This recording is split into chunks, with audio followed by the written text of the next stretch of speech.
Okay, this is the second bit, because storage on my phone was knackered. Anyway, yes. So about sharing your craft online. This is question number 3.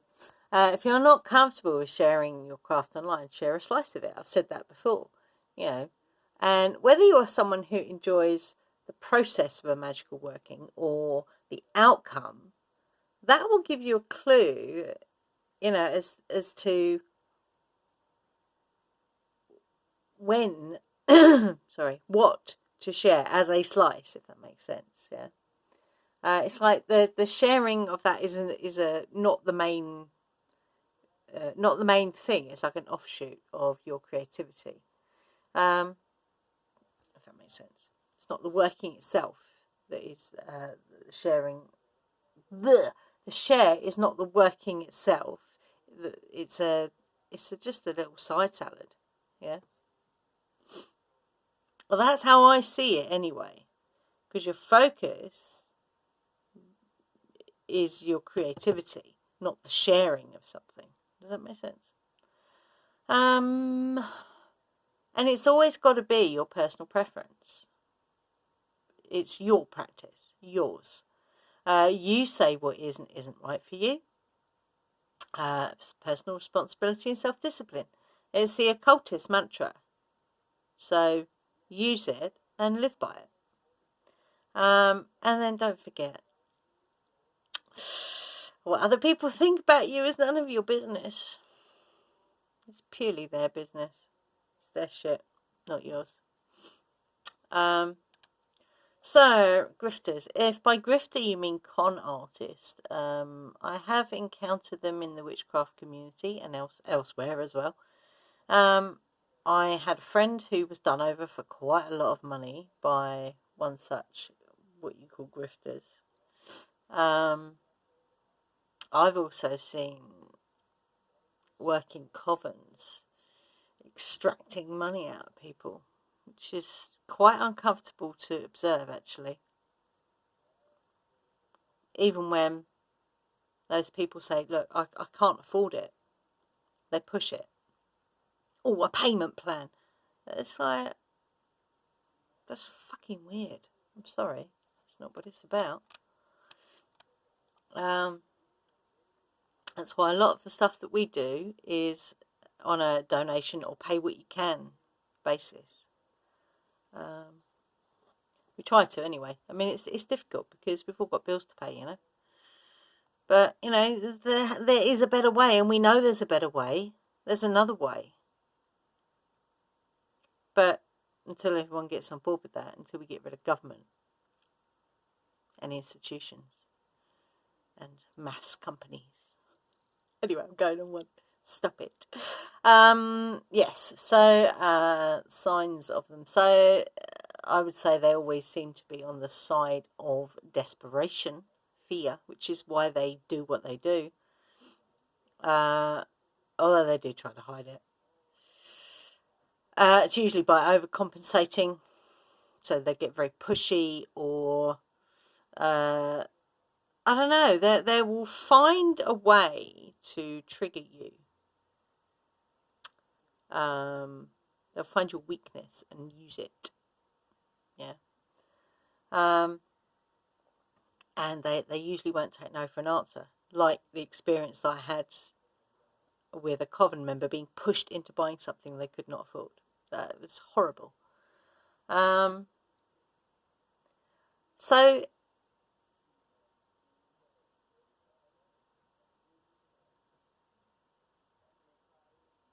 dog snoring. What's the noise? It's the dog. Yes, hello. I said your name, dog. That's not his name, but yeah. So know thyself. Listen to your intuition, and knowing the difference between your inner guidance and that squeaky, the conditioned mind. Yeah, that is key, because your whole being will tell you when something is off. You will know. Learn to listen to that. Not just with those, but all your senses, all your activated senses. And if you ever find yourself stuck in an awkward situation, make an excuse and leave. You know, make the excuse you need to go to the toilet. What are they going to do about that? There's not a lot they can do about that, really. The need to decipher misinformation. Oh dear. Okay. So the need to decipher misinformation is a distraction. Yeah, stop it. You might check your sources, but equally, you got to ask yourself the question, is this information, it's only information, really that important? So what do I mean by that? So I've learnt the hard way to direct my attention more to what I want to create rather than chasing down a piece of information which that smells a bit like fear, fear of missing out on something if I don't know it. It's okay not to know stuff. So, chasing down a piece of information which has a lot less importance than I'm giving it by chasing it. In transurfing terms, that's called drop importance. So is it fundamental to what you are trying to create in your reality? And if it's not, drop it. Still with me? Okay. So if you chase something, you are giving it your attention. Ergo, you are giving it your energy.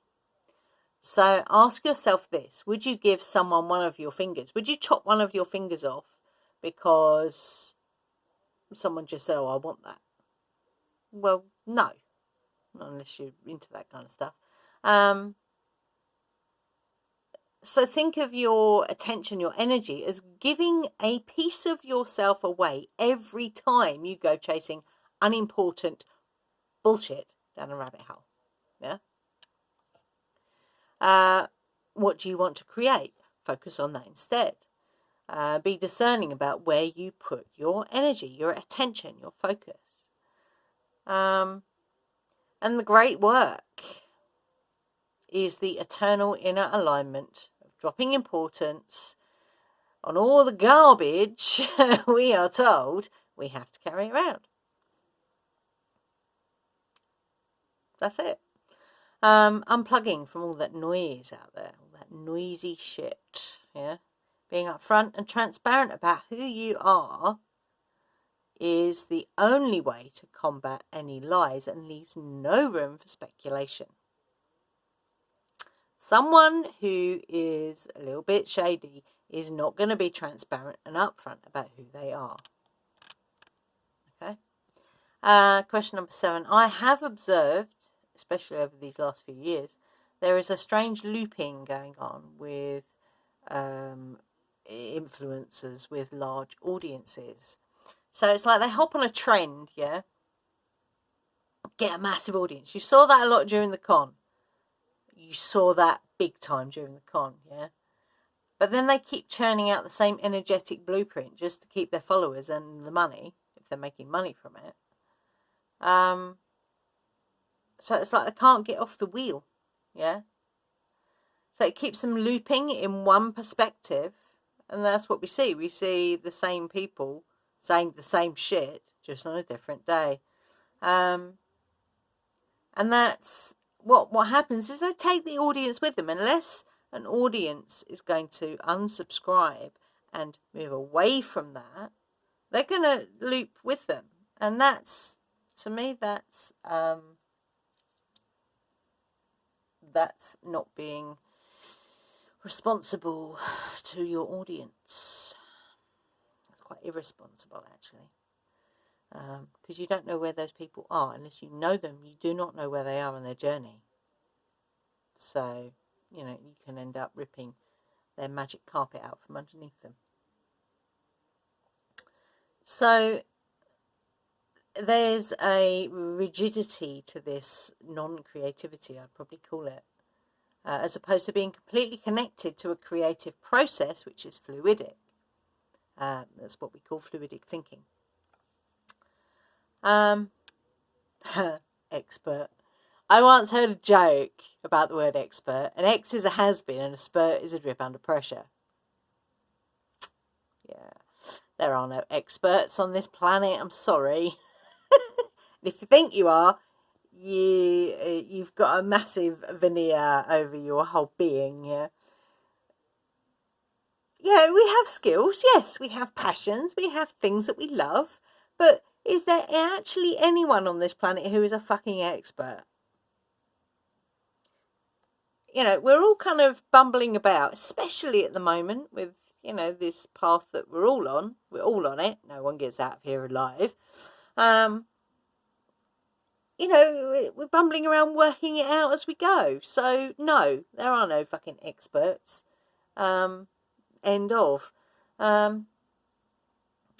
So, in regard to being authentic, sharing slices of who you are and what you do for the love of it, if you weren't being paid for it, would you still be doing it? That's the question that separates out, you know, am I doing it? Am I chasing the money, or am I doing something I love? Yeah. That's the only way to be creative. The only way. Anything less than that is just not authentic. So yeah, that's my answers to the round 2 questions of the occult tea hashtag. I shall see you next time, and yeah, stay fearless. Blessings.